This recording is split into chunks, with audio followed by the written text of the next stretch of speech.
Hey, it's Justin Schofield here again for video log numero dos.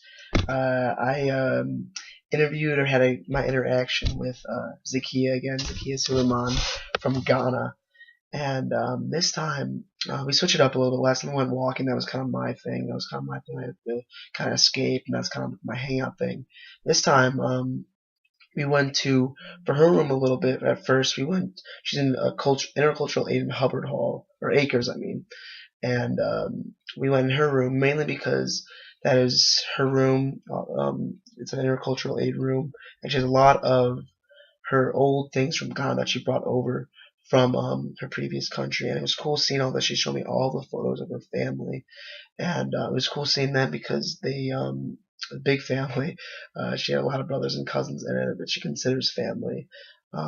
That's kind of something that's a little bit different here in the United States. We don't really consider our extended family our family, but she said she lived with all of her cousins, and she had a packed house of almost like 15 people, which is very hard to imagine for me. It was hard for me to like grasp that concept, especially. And then when I saw their house, very small house in Ghana, and it fit all these different people, and I was like, she's a trooper. I was like, oh man, it was like made me feel like really, I mean, fortunate too, especially seeing the house too, and what I kind of grew up in here in Michigan, and but she made it work, and it's just her parents, like you could tell, and she was explaining like her parents just worked so hard, and my parents work hard too to get me here in Michigan State, but any student that's here, the parents work so hard. But for her being an international student from Ghana, for her parents to work incredibly hard to send her and her sister here to the United States, and here to Michigan State, is truly remarkable. And I mean, honor that work ethic that her parents put in. She said she thanks them so much for everything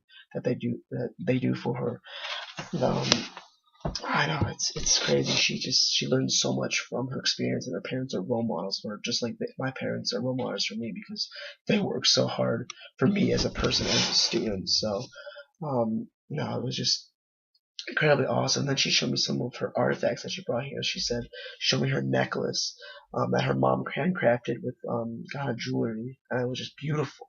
And she said she wears that all around. For other things, her clothes. She said her robe that she wore around a lot. She said she has to wear pants. Everyone in Ghana wears pants, and even though it's really warm, it's a sign of respect, and I just honor that respect. I just think that's really cool. I mean, I don't think personally I could do it because it's so hot there, and I sweat really easily, so I don't think that would work out for me. But it's crazy how that is part of it, and they have to cover their head at all times. And she said when she came to the United States, it was very weird for her not to wear that, and to be honest, I've never really got anything like that. My religion or culture is so much different here in Michigan for me personally, and I couldn't imagine that culture shock she went through. She said it was incredibly weird and an adjustment, incredible adjustment, kind of a culture shock thing that we talked about in class. Incredible, and she got through it. But she showed me pictures of all that, all of them with being covered up and everything like that. How she transitioned, so it was just incredibly cool, and some other things from Ghana, some things she grew up with, and um, other stuff like that, just little artifacts like this. I said and some necklace too. She showed me, and then I said like the bracelet earlier, but it's a really pretty necklace too. The jewelry was just outstanding. I just couldn't believe it. So much more different than here in the United States, and it was just really cool to see that.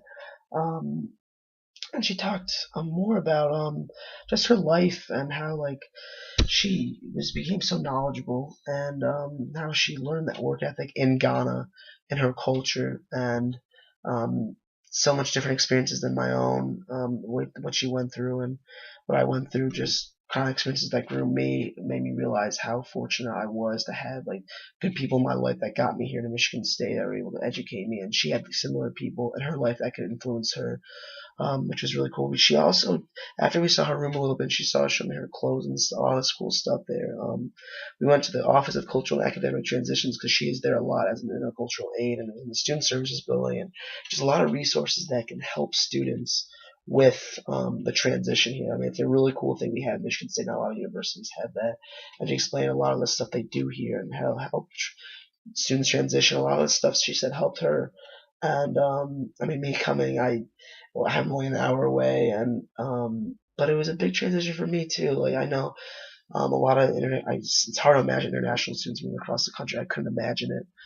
Um, but just for me, because I lived at home all my life, and then coming here and living on my own was an incredible adjustment for me. But just made me realize like how like fortunate I had it. And like people like she didn't see her parents in 2 years, and it's like I called my dad like right after I talked to her after this one. I was like, I miss you guys, and I think I'm gonna go home next week. And it's just like I have the ability to see my parents, and not many people have that here in Michigan State. And it just got deep, and it was cool to see it and go to the office and see what kind of things they do for students, like kickoff events.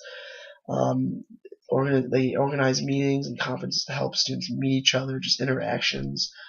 Um, and certain stuff, certain like it's all these different documents that can help, and different tips and stuff like that. It was all this cool stuff in the OCAD as they call it. But it was cool seeing not only her room and her artifacts and hearing more about her culture, but also going to her actually where she works a lot in the Office of Cultural and Academic Transition. So it was an awesome interaction. I look forward to the third one. They are awesome, and she's incredibly knowledgeable. And I learned so much about not only about her, but myself as a person, my history and my culture and my experiences, and what influenced me here at Michigan State, and how global interactions and experiences influence not only me but everyone here in the United States. So that's it, and I'll see you guys next time. See ya.